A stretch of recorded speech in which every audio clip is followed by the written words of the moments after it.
Assalamualaikum warahmatullahi wabarakatuh. Perkenalkan, saya Iin Safaria, SEMAK, dosen tetap Program Studi Akuntansi Lembaga Keuangan Syariah, Universitas Salih Al-Aitam, Bandung. Pada kesempatan kali ini, saya ingin menyampaikan terkait mata kuliah yang saya ampu yang sesuai dengan bidang keahlian saya, yaitu mata kuliah Akuntansi Manajemen. Mata kuliah ini ditujukan untuk mahasiswa akuntansi lembaga keuangan syariah semester 4 dengan kode mata kuliah AKMKK 0428 berbobot 3 SKS. Diselenggarakan dalam 16 kali pertemuan tatap muka dengan rincian 14 kali pertemuan materi dan 2 kali untuk pertemuan masing-masing ujian tengah semester dan ujian akhir semester. Mata kuliah ini membahas terkait akuntansi manajemen dan pengambilan keputusan, biaya dan klasifikasi biaya, sistem harga pokok produk terdiri dari sistem harga pokok pesanan dan sistem harga pokok proses, harga pokok berbasis aktivitas dan manajemen berbasis aktivitas.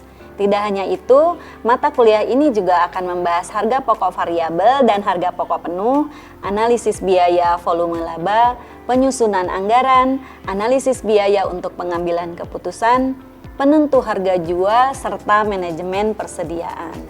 Pada akhir perkuliahan, mahasiswa akan dibekali teknik mereview jurnal terkait materi yang sudah pernah dibahas. Adapun capaian pembelajaran lulusan atau CPL Prodi pada mata kuliah ini telah tertuang dalam RPS yang sudah divalidasi oleh Ketua Prodi dan Gugus Pengendali Mutu Prodi.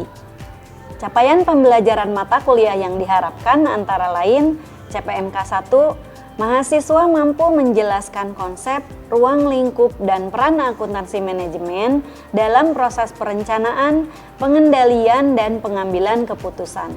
CPMK 2, mahasiswa mampu menganalisis biaya, perilaku biaya, dan klasifikasi biaya untuk mendukung penyusunan informasi manajerial. CPMK 3, mahasiswa mampu menerapkan konsep biaya relevan, biaya volume laba, dan penyusunan anggaran dalam pengambilan keputusan manajemen. CPMK 4, mahasiswa mampu mengevaluasi kinerja organisasi dengan menggunakan alat akuntansi manajemen seperti pengukuran kinerja dan analisis selisih.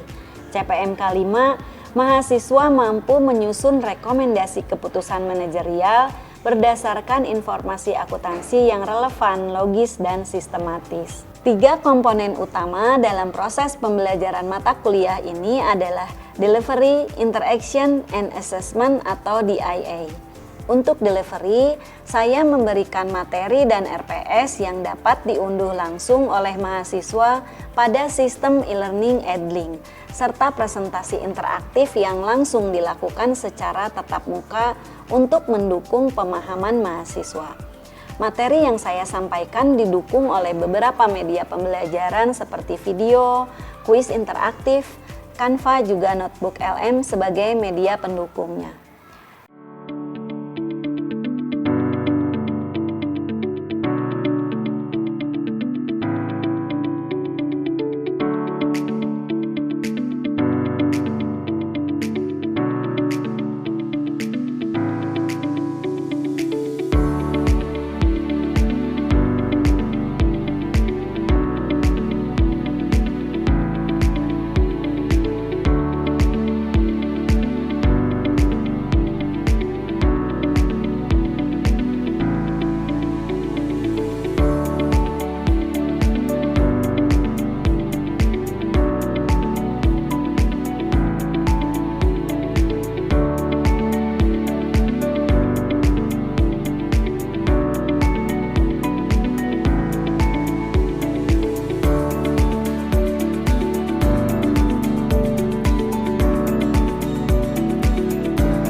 action pada mata kuliah ini melibatkan komunikasi dua arah antara dosen dan mahasiswa berupa diskusi, tanya jawab, serta kolaborasi dan refleksi bersama.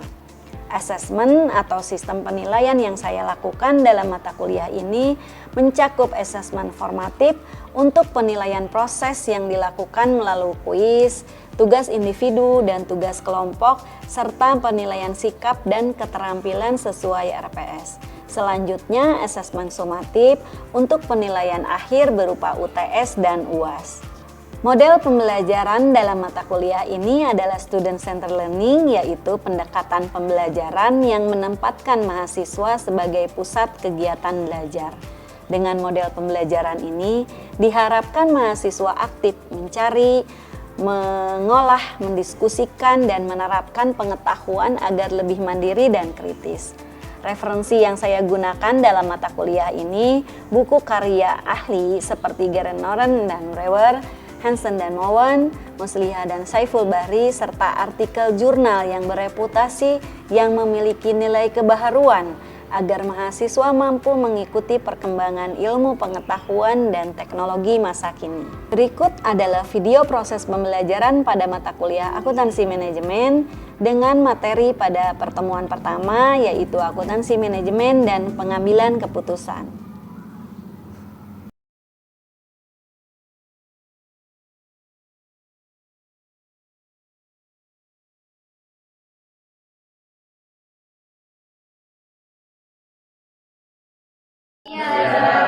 Sehat? Alhamdulillah. Alhamdulillah, saya bertemu lagi di semester ini. Di semester ini, kalian ketemu dengan saya di mata kuliah akuntansi manajemen. Akuntansi manajemen ya. Mata kuliah ini merupakan mata kuliah bersyarat, maksudnya kalian bisa mengambil mata kuliah akuntansi manajemen kalau sudah lulus mata kuliah pengantar akuntansi 1 dan akuntansi 2. Yuk kita lihat materi apa saja yang ada di akuntansi manajemen. Untuk lebih lengkap dan terperinci ada di RPS. RPS-nya sudah bisa diunduh di Edlink ya. Oke. Materi akuntansi manajemen. Pertama nanti kita akan membahas akuntansi manajemen dan pengambilan keputusan, kita akan bahas hari ini. Lalu ada materi biaya dan klasifikasi biaya, harga pokok produk yang terdiri dari harga pokok pesanan dan harga pokok proses, ada harga pokok berbasis aktivitas dan manajemen berbasis aktivitas, harga pokok variabel dan harga pokok penuh, analisis biaya volume laba, penyusunan anggaran sebagai alat perencanaan dan pengendalian, lalu ada analisis biaya untuk pengambilan keputusan, penentu harga jual, dan terakhir manajemen persediaan. Sebelum membedah ke akuntansi manajemen, kita lihat di awal. Mengapa organisasi membutuhkan manajemen? Tadi ada organisasi, ada manajemen. Kita lihat dulu arti organisasi. Organisasi merupakan suatu wadah atau sistem yang terdiri dari 2 orang atau lebih yang bekerja sama secara terstruktur dan terkoordinasi untuk mencapai satu tujuan yang sudah ditetapkan sebelumnya ya. Setiap organisasi memiliki target spesifik yang harus dicapai. Untuk mencapai target tersebut, organisasi memerlukan pengelola. Nah, manajemen di sini berfungsi sebagai nahkoda untuk mengelola dan mengarahkan sumber daya. Untuk menjalankan fungsinya, manajemen mutlak membutuhkan informasi keuangan dan non-keuangan sebagai dasar pengambilan keputusan. Selanjutnya, kita lihat siapa yang menggunakan data keuangan tersebut. Ya, ada akuntansi manajemen, ada akuntansi keuangan. Akuntansi keuangan kita sudah membahas tuntas di mata kuliah pengantar 1 dan pengantar 2. Pemakai eksternalnya akuntansi keuangan yaitu investor, kreditur, dan pemerintah. Sedangkan akuntansi manajemen pemakainya internal. pihak manajemen yang bertugas mengelola entitas bisnis.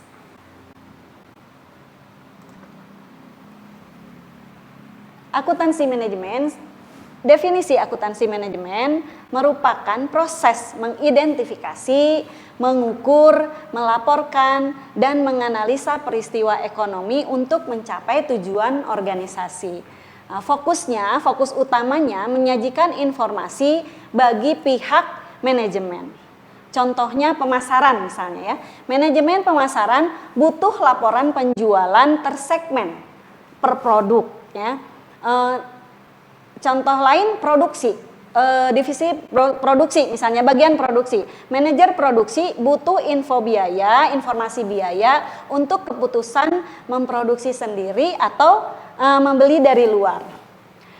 Evolusinya bergerak dari sekedar data keuangan historis menuju integrasi data eksternal, non keuangan dan proyeksi masa depan. Ada 4 fungsi pokok manajemen. Pertama yaitu merencanakan, menentukan tujuan organisasi dan menetapkan cara-cara strategis yang akan digunakan untuk mencapainya. Selanjutnya mengorganisasikan, yaitu menentukan tugas apa yang perlu dilaksanakan, bagaimana mengeksekusinya dan siapa personal pelaksananya. Terus mengendalikan, memastikan seluruh rencana yang direncanakan telah berjalan dan dieksekusi sebagaimana mestinya.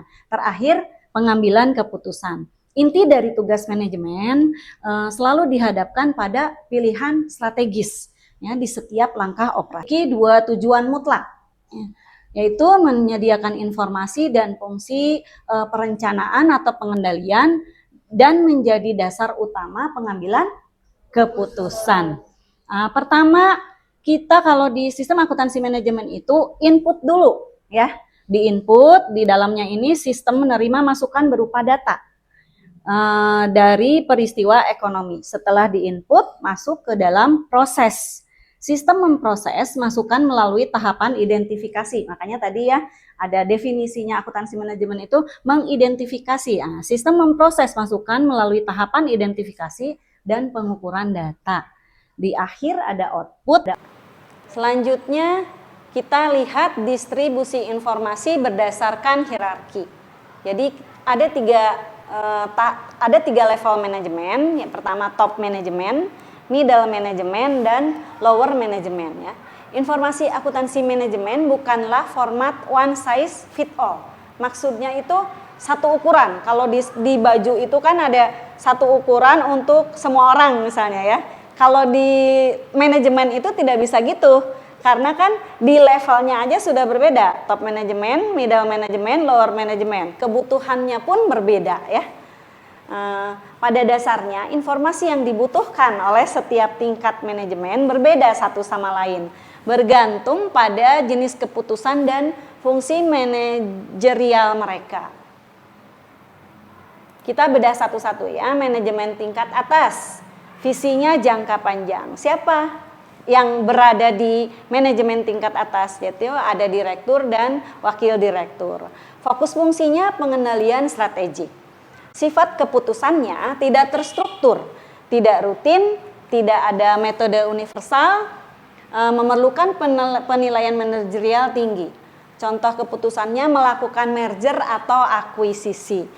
Kebutuhan informasi akuntansinya, kinerja kompetitif, entitas jangka panjang, kondisi pasar dan persaingan tren ekonomi serta perkembangan teknologi. Manajemen tingkat atas, setelah itu manajemen tingkat menengah, pengendalian dan kinerja. Siapa yang berada di sini? Ada manajer fungsional dan kepala cabang. Fokus fungsinya pengendalian manajemen. Sifat keputusannya taktis, difokuskan pada penilaian dan pengelolaan kinerja unit operasi yang spesifik. Lalu laporan akuntansi kebutuhan informasi akuntansinya, laporan akuntansi pertanggungjawaban, evaluasi kinerja unit, dan laporan biaya kualitas atau quality cost. Di paling bawah ada manajemen tingkat bawah, efisiensi operasional. Siapa yang ada di sini? Supervisor atau manajer lini pertama. Fokus fungsinya pengendalian operasi. Sifat keputusannya sangat terstruktur, rutin, berulang, dengan prosedur atau metode penyelesaian yang sudah sangat jelas dan seragam. Kebutuhan informasi akuntansinya umpan balik atas efisiensi dan kualitas tugas harian. Contohnya jumlah produk cacat, jumlah produk yang dikerjakan ulang, dan kuantitas barang yang harus dipesan. Kita lihat ekosistem pengguna informasi akuntansi. Di sini ada pemilik, kreditur, pemasok, pelanggan, pegawai, pemerintah, dan masyarakat. Jadi, walaupun akuntansi manajemen berfokus ke dalam, ekosistem informasi perusahaan memiliki jangkauan dampak yang luas ke berbagai pemangku kepentingan. Pemilik di sini untuk apa? Untuk menilai profitabilitas modal. Lalu kreditur untuk menilai kemampuan membayar hutang. Lalu ada pemasok supplier untuk menilai keamanan transaksi rantai pasok. Selanjutnya ada pelanggan untuk apa? Untuk stabilitas dan keberlanjutan produk. Pegawai untuk melihat keamanan kerja dan kompensasi. Pemerintah untuk menilai kepatuhan regulasi dan pajak, lalu masyarakat terakhir untuk menilai dampak ekonomi sosial dan ekonomi lokal. Sini ada 4 karakter kualitas informasi. Pertama, dapat dipahami, yaitu disajikan dengan bahasa sederhana yang disesuaikan dengan ragam latar belakang pendidikan, profesi, dan budaya pengguna. Relevan, mampu memengaruhi keputusan dengan membantu evaluasi peristiwa masa lalu atau kini, serta memprediksi masa depan secara akurat. Lalu keandalan, bebas dari bias, bebas dari kesalahan material, dan sama sekali tidak menyesatkan pengguna. Terakhir, dapat dibandingkan. Format yang konsisten antara periode untuk memudahkan identifikasi tren dan perubahan bisnis dari waktu ke waktu. Pada kesimpulan, sekarang kita diskusi. Saya harap diskusi kita interaktif ya. Ada yang mau tanya? Oke, Ratna, mangga. Izin bertanya, Bu, tadi sempat dibahas juga terkait organisasi. Bagaimana sih, Bu, jika organisasi tidak menggunakan manajemen? Organisasi, kalau organisasi tidak menggunakan manajemen. Organisasi tidak menggunakan manajemen. Mangga, siapa yang membantu? Ya, Siti. Izin Ibu, mohon izin Tete. Kalau menurut pandangan saya, ketika sebuah organisasi tanpa menggunakan adanya manajemen, kembali lagi ke tujuan utama organisasi, bahwa dari organisasi itu adalah sekumpulan orang yang mempunyai yang harus mencapai suatu tujuan tertentu gitu. Adanya manajemen ini, ketika tidak adanya manajemen ini membuat tidak kurang optimal untuk pencapaian tujuan dari organisasi itu. Terima kasih. Ada lagi? Ayo, memperkuat. Andin. Mohon izin menambahkan, Ibu, tadi kenapa organisasi itu perlu manajemen dan bagaimana kalau misalnya organisasi itu tanpa manajemen. Kalau organisasi tanpa manajemen, dari definisi awalnya pun organisasi itu tuh sekumpulan orang yang bekerja sama secara terstruktur. Adanya manajemen di sini itu untuk menjaga bahwa orang-orang tersebut tuh agar bekerja secara berstruktur. Jadi kalau misalnya tanpa ada manajemen, maka orang-orang tersebut tidak akan terstruktur dan tujuan utamanya dari perusahaannya atau organisasinya itu tidak dapat dicapai. Itu sih yang saya. Ada lagi? Satu orang lagi? Ayo. Bertanya, Bu. Jangan dulu bertanya. Ada yang mau menambahkan nggak? Nah, gimana kalau misalnya organisasi itu tidak menggunakan manajemen? Ya. Izin menambahkan, tadi sudah cukup lengkap. Jadi ketika organisasi tidak memiliki manajemen, organisasinya tidak akan terorganisir. Kan tujuan dari para organisasi itu untuk mencapai satu tujuan, dan pasti diperlukan suatu manajemen untuk mengatur hal tersebut. Ya, tuh. Saya simpulkan ya. Jadi bagaimana organisasi itu tidak menggunakan manajemen? Sementara tadi tujuan organisasi untuk mencapai tujuan, organisasi itu membutuhkan manajemen sebagai pengelola. Pengelola, kalau tidak ada yang mengelola, bekerjanya tumpang tindih, acak-acakan, ya. Kebayang nanti ada konflik internal, udah aja itu yang di dalam organisasinya saja gitu kan ya. Oke, paham? Ada lagi yang tanya? Tanya Bu. Oke, Akbila, mangga Akbila. Bu, kalau misalkan dalam sumber daya manusia ini kan mengerjakan akuntansi keuangan dan akuntansi manajemen, itu apakah boleh sama sumber daya manusianya? Sumber daya manusianya yang mengerjakannya ya, mengerjakan laporan akuntansi keuangan dengan akuntansi manajemen. Tadi kan kita sudah bisa memisahkan yang mengerjakan laporan akuntansi keuangan itu laporan apa saja tadi ya, laporan neraca, laba ya, laporan perubahan ekuitas. Sementara yang mengerjakan akuntansi manajemen itu seperti yang tadi, laporan per produk, laporan cacat, per segmen gitu. Boleh nggak sih orangnya sama? Siapa? Ayo. Kebayang nggak kalau di satu perusahaan boleh nggak orangnya mengerjakan eta keneh gitu? Ya, Nova. Menurut Nova tidak boleh orang yang sama. Tidak boleh orang yang sama Karena akan memicu kecurangan. Tahu ya? Ya, Ada lagi? Boleh nggak? Ada aturannya nggak boleh atau tidak? Jadi sebetulnya sumber daya manusianya boleh sama, boleh aja orangnya ya. Tidak ada aturan mutlak untuk skala perusahaan yang kecil. Ya, kalau misalnya orang karyawannya sedikit, yang ngerjain laporan eta gitu ya, laporan posisi keuangan, tapi mengerjakan laporan juga per produk gitu. Tapi kan beban kerjanya jadi tinggi ya. Kalau beban kerjanya tinggi, fokusnya juga dipertanyakan ya. Udah sibuk mengerjakan yang ini, sibuk juga mengerjakan yang ini, bisa fokus tidak. Dan tadi juga itu, kalau orangnya sama berarti tidak ada pemisahan fungsi. Tidak ada pemisahan fungsi, siapa yang membuat, siapa yang mengawasi, jadi bakal terjadi itu. Ada lagi yang saya kan? Cukup. Gimana hari ini? Untuk kuis harusnya hari ini ya, nanti saya kirim linknya di app. Dikerjakan waktunya sebentar, materinya yang hari ini. Terus untuk tugas saya kirim juga di link. Ini kan ada berapa orang?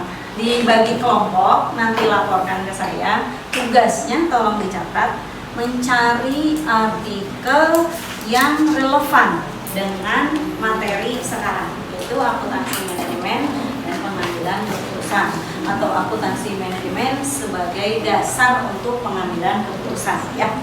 Bagi kelompoknya, artikelnya harus berbeda, tidak boleh kelompok satu sama. Nanti untuk untuk minggu depan kita lihat apakah kita mau review langsung artikel tersebut. Minggu depan kita ketemu dengan materi biaya dan klasifikasi biaya. Oke? Gimana? Paham yang saya sampaikan hari ini? Paham. Terima kasih untuk pertemuan hari ini. Saya tutup. Sehat selalu. Minggu depan kita ketemu lagi. Assalamualaikum warahmatullahi wabarakatuh. Waalaikumsalam warahmatullahi wabarakatuh. Sekian video rekaman proses pembelajaran untuk mata kuliah akuntansi manajemen pada program studi akuntansi lembaga keuangan syariah Universitas Tali Al-Aitam Bandung. Video ini digunakan sebagai salah satu syarat penyusunan dokumen pernyataan diri dosen dalam unjuk kerja Tridharma Perguruan Tinggi atau PDD UKT-PT. Semoga dengan adanya video ini bisa menjadi pertimbangan yang baik dalam proses penilaian sertifikasi dosen gelombang 1 tahun 2026. Akhir kata saya ucapkan terima kasih. Wassalamualaikum warahmatullahi wabarakatuh.